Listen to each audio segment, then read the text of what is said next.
Hello everyone, welcome to Saroj Mishra's YouTube channel. मेरे YouTube channel पर आप सभी का बहुत बहुत स्वागत है। CSIR फुल फॉर्म है council of scientific and industrial research. तो इसके यूनिट्स जो है ना देश भर में अलग अलग नाम से फैले हुए हैं। तो अलग अलग यूनिट से वैकेंसीज आती रहती हैं, कुछ non academic, non teaching, group A, group B, group C, मतलब अलग अलग पोस्ट के लिए वैकेंसीज हमेशा आती रहती हैं और पूरे देश में, पूरी कंट्री में आपको इसके यूनिट्स देखने को मिलेंगे। तो फिर से एक नई नोटिफिकेशन, नया विज्ञापन जारी हुआ है।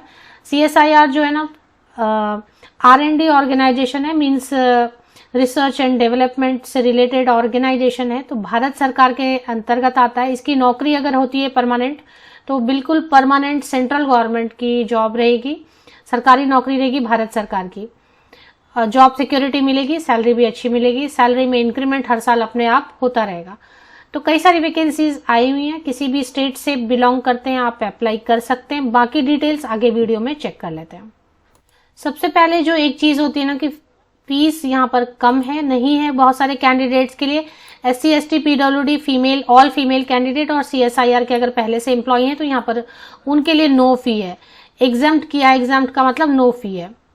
तो जितनी भी महिलाएं हैं, फीमेल कैंडिडेट हैं, SC ST कैंडिडेट है, PWD कैंडिडेट है, उनके लिए नो फी है। और अगर फीस है पुरुष अभ्यर्थियों के लिए, male candidate general category, OBC and EWS category के मेल कैंडिडेट्स के लिए 100 रुपीज एप्लीकेशन फी है।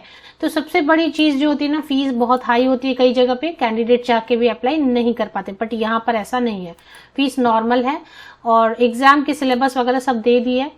अब इसमें जो है ना 5 अलग अलग एडवर्टीजमेंट है। एडवर्टीजमेंट नंबर 1, एडवर्टीजमेंट नंबर 2, 3, 4, 5, 5 अलग अलग एडवर्टीजमेंट में 5 अलग अलग पोस्ट के बारे में जानकारी दी हुई है। तो एक एक करके आपको बता देती हूँ, हो सकता है इसमें से कोई आपके यूज का हो जाए। थोड़ा सा वक्त लगेगा, थोड़ा पेशेंस से आप वीडियो को देखें। अलग अलग पोस्ट की जो डिटेल्स आपके साथ कवर कर ली जाएगी वीडियो में। जूनियर स्टेनोग्राफर है, जिसमें कि 12th पास होना चाहिए। 12th पास आपने आर्ट्स, साइंस, कॉमर्स किसी भी स्ट्रीम से किया, कोई प्रॉब्लम नहीं है। परसेंटेज का भी प्रॉब्लम नहीं है। स्टेनोग्राफी आपको आनी चाहिए, सर्टिफिकेट भी नहीं मांग रहे हैं। मिनिमम 12वीं पास होना चाहिए, किसी भी प्रतिशत, किसी भी परसेंटेज के साथ। कोई स्टेनोग्राफी सर्टिफिकेट तो मांग नहीं रहे, सिर्फ स्टेनोग्राफी आनी चाहिए। टोटल 5 पोस्ट हैं और सैलरी अच्छी दे रहे हैं स्टेनोग्राफर की। अगर 12th पास पे सपोज आपको गवर्नमेंट जॉब मिल रही है और 50,000 के अराउंड जो है ना सैलरी दे रहे हैं, यहाँ पर आप देखेंगे तो 50,000 के अराउंड सैलरी दे रहे हैं। 27 ईयर्स जो है अपर एज लिमिट है, ये ऊपरी आयु सीमा upper age limit general category के लिए। अगर आप SC ST PWD कैंडिडेट हैं या OBC कैंडिडेट है, नॉन क्रीमी लेयर, तो एज में रिलैक्सेशन भारत सरकार के नियम के अंतर्गत मिलेगी। SC ST कैंडिडेट 5 साल जोड़ दें ऊपरी आयु सीमा में, अपर एज लिमिट में, और OBC non creamy layer candidate 3 years जोड़ दें, और PWD कैंडिडेट मिनिमम 10 इयर्स। तो ये पहली जो PDF आपके साथ शेयर किया। दूसरा PDF है सिक्योरिटी ऑफिसर का। 2 ही पोस्ट हैं। 80,000 81,000 सैलरी दी जाएगी। इसमें जो अपर एज लिमिट बताया जा रहा है रिजर्व जनरल कैटेगरी के लिए 35 एंड OBC कैटेगरी के लिए, क्योंकि एक जनरल के लिए और एक OBC के लिए, इसलिए एज क्राइटेरिया यहाँ बताया गया है। सिक्योरिटी ऑफिसर के लिए जो रिक्वायरमेंट बताई जा रही है, इसमें 10 साल का एक्सपीरियंस मांग रहे हैं और ऑलरेडी जो एक्स सर्विसमैन है उनके लिए है। तो ये दूसरी वाली जो पोस्ट है सिक्योरिटी ऑफिसर, एक्स सर्विसमैन के लिए। अगर आप एक्स सर्विसमैन है, वीडियो देख रहे हैं, तो इसकी डिटेल्स चेक करें। अदरवाइज अगर आप फ्रेशर हैं तो ये जो PDF नंबर 2 आपको छोड़ देना है। एडवर्टीजमेंट नंबर 3 पर चले आते हैं। इसमें काफी सारे साइंटिस्ट के पोस्ट हैं, बहुत अच्छी सैलरी दे रहे हैं साइंटिस्ट के लिए। और साइंटिस्ट के लिए 1,27,000 रुपये, 32 ईयर्स अपर एज लिमिट है। सीनियर साइंटिस्ट नहीं देखेंगे, प्रिंसिपल साइंटिस्ट नहीं देखेंगे। साइंटिस्ट में टोटल 7 वैकेंसीज है। लाइफ साइंसेज में किसी भी ब्रांच से, लाइफ साइंस में बहुत सारे सब्जेक्ट आते हैं, उसमें किसी भी ब्रांच से या फिजिक्स से आपने, एक फिजिकल साइंस के लिए भी एक पोस्ट है। लाइफ साइंस से अगर आपने PhD की हुई है तो आप इसकी डिटेल्स चेक कर सकते हैं। तो ये हो गया एडवर्टीजमेंट नंबर 3। 4 में चेक कर लेते हैं, 4 में क्या पोस्ट है। 4 में जो पोस्ट है ना, टेक्नीशियन की पोस्ट है, और मैं आपको बता देती हूँ। तो इसमें ना टेक्नीशियन ग्रेड 1 और ग्रेड 2 है। टोटल 18 वैकेंसीज है। इसकी सैलरी भी अच्छी है और इसमें 10वीं पास है। देख लेते हैं, 36,425 रुपीज अगर आपको दिया जाता है। 10th पास मिनिमम मांग रहे हैं तो सैलरी ठीक है। 28 ईयर्स जो है स्टार्टिंग सैलरी है, सैलरी तो बढ़ेगी फिर। 28 ईयर्स अपर एज लिमिट है। 18 नंबर ऑफ पोस्ट 40 पोस्ट है टेक्नीशियन ग्रेड 1 ग्रेड 2 जरूर देख लें। मुझे लगता है बहुत सारे कैंडिडेट जो है ना इसमें एलिजिबल हो जाएंगे, बिकॉज इसमें 10th पास मांग रहे हैं। आप 10th पास है 55% या अबव मार्क्स के साथ में, तो आप इसमें चेक करें डिटेल्स। इसमें 2 कंडीशन रखे हैं इन्होंने, या तो आपको 3 साल एक्सपीरियंस है, जैसे एनिमल हाउस है तो आपको एनिमल फैसिलिटी, एनिमल हाउस अलग अलग है। इसमें कैंटीन के लिए है तो कैंटीन में या तो आपके पास 3 साल एक्सपीरियंस है या 2 इयर्स आपने अप्रेंटिस किया हुआ है, तो कैंटीन से रिलेटेड, या फिर गेस्ट हाउस में आपने 3 साल काम किया, या फिर 2 इयर्स वाला अप्रेंटिस। इसलिए पता चल रहा है कि अप्रेंटिस वालों को जॉब लगती है परमानेंट, इसलिए अप्रेंटिस कहीं से आए ना तो कर लें। 10th पास के बाद अप्रेंटिसशिप कहीं से आ रही है तो कर लें, क्योंकि उसमें पैसे भी मिलते हैं और अप्रेंटिस को देखें जॉब भी मिल रही है। 2 इयर्स वाली अप्रेंटिस आपने फार्मासिस्ट के लाइन में किया हुआ है तो आप देख लें। LTS है तो कंप्यूटर ऑपरेटर वगैरह से रिलेटेड, हॉर्टिकल्चर, ह्यूमन रिसोर्स, ये सबसे रिलेटेड अगर आपने जॉब किया हुआ है 3 इयर्स तब भी कर सकते हैं, नहीं तो अगर जॉब नहीं किया है, अगर फ्रेशर है 2 इयर्स वाला अप्रेंटिस किया है तो भी अप्लाई कर सकते हैं। तो इसमें अलग अलग ब्रांचेस हैं, वो आपको प्लम्बर से भी रिलेटेड है, इसके बाद मैसनरी से रिलेटेड है, कारपेंटरी से रिलेटेड है, लेबोरेटरी से है, तो काफ़ी सारे वैकेंसी, ट्रांसपोर्ट से भी रिलेटेड है, ड्राइवर वगैरह, तो ये सब है इसमें। तो ये हो गया एडवर्टीजमेंट नंबर 4, 10th पास और 2 इयर्स एक्सपीरियंस होना चाहिए रिलेटेड ट्रेड में, या फिर अगर एक्सपीरियंस नहीं है तो 2 इयर्स जो है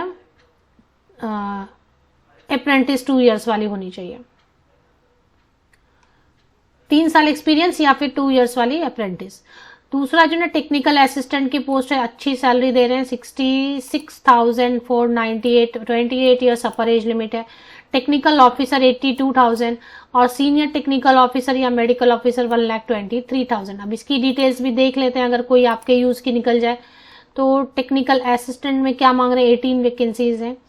टेक्निकल असिस्टेंट में BSc मांग रहे हैं फिजिक्स, केमिस्ट्री या बायोटेक्नोलॉजी से 60% या अबव मार्क्स के साथ और 1 ईयर एक्सपीरियंस चाहिए। तो BSc फिजिक्स या केमिस्ट्री या बायोटेक्नोलॉजी से 60% या अधिक अंकों के साथ 1 ईयर का एक्सपीरियंस चाहिए। तो इसी तरह टेक्निकल असिस्टेंट और भी है, सिविल में है तो सिविल इंजीनियरिंग वाले देख लें, डिप्लोमा है अगर सिविल इंजीनियरिंग से तो देख लें आप। टेक्निकल असिस्टेंट कैंटीन से है तो हॉस्पिटैलिटी होटल मैनेजमेंट वाले कैंडिडेट BSc तो वो देख लें। इंस्ट्रूमेंटेशन से है तो डिप्लोमा वाले कैंडिडेट इलेक्ट्रॉनिक इंस्ट्रूमेंटेशन इंजीनियरिंग वाले देख लें, या BSc वाले फिजिक्स इलेक्ट्रॉनिक इंस्ट्रूमेंटेशन वाले कैंडिडेट भी देखें। टेक्निकल असिस्टेंट टिश्यू कल्चर है तो टिश्यू कल्चर में जो है बायोटेक्नोलॉजी, बायोकेमिस्ट्री, माइक्रोबायोलॉजी, जूलॉजी से 60% या अबव मार्क्स के साथ BSc किया हुआ है। तो टेक्निकल असिस्टेंट जेब्रा फिश है, जूलॉजी बायोटेक्नोलॉजी से BSc अगर 60% या अबव मार्क्स के साथ किया है। इसी तरीके से animal house technical assistant life science, biotechnology, zoology, microbiology से किया है अगर तो टेक्निकल असिस्टेंट BSc बायोटेक्नोलॉजी है सबसे।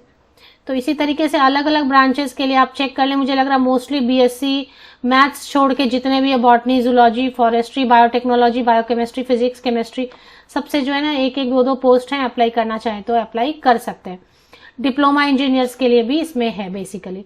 टेक्निकल ऑफिसर में जो है ना BTech वाले कैंडिडेट, MSc वाले कैंडिडेट अप्लाई कर सकते हैं अलग अलग ब्रांचेस से। अलग अलग ब्रांचेस से मतलब MSc तो वही है, physics, chemistry, biotechnology, zoology, life science, BTech, informatics. MBA वाले भी हैं टेक्निकल ऑफिसर के लिए, MBA वाले के लिए भी है। तो बहुत सारी वैकेंसीज हैं, चेक कर लें एक बार डिटेल्स। चलिए एक बार वेबसाइट देखेंगे हम पहले।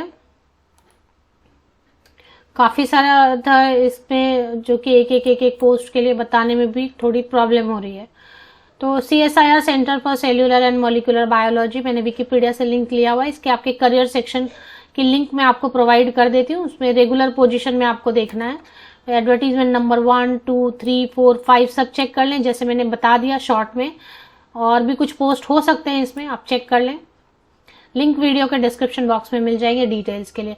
एग्जाम का सिलेबस, एग्जाम का पैटर्न, एग्जाम कहाँ होगा, जॉब लोकेशन कहाँ होगी। जॉब लोकेशन तो देखें इनके तो जहां जहां यूनिट्स होते हैं, निकाला तो इन्होंने एडवर्टीजमेंट तेलंगाना से है, बट ये जॉब लोकेशन कहाँ देंगे वो पता नहीं रहता है, क्योंकि ऑल ओवर इंडिया जहां भी इनके यूनिट होंगे वहां पे वो पोस्टिंग दे सकते हैं। पहले पढ़ लें एडवर्टीजमेंट को, उसके बाद अलग अलग पीडीएफ है जिसके लिए आप अप्लाई करना चाहते हैं, वो पीडीएफ आप बैठ के पढ़ लें, ज़्यादा नहीं, 9-10 पेजेस की है सभी। Mode of exam computer based रहेगा, मल्टीपल चॉइस रहेगा, इंग्लिश और हिंदी दोनों में रहेगा, ये सब रहेगा। नॉर्मल एग्जाम रहेगा, जैसे अब साइंटिस्ट का है तो साइंटिस्ट लेवल का रहेगा, बाकी 10-12 लेवल का है तो वैसे ही रहेगा, 10-12 लेवल के क्वेश्चंस रहेंगे, स्कूल लेवल के क्वेश्चंस रहेंगे, इंटेलिजेंस के, अवेयरनेस के, जनरल अवेयरनेस, इंग्लिश कॉम्प्रिहेंशन वगैरह के।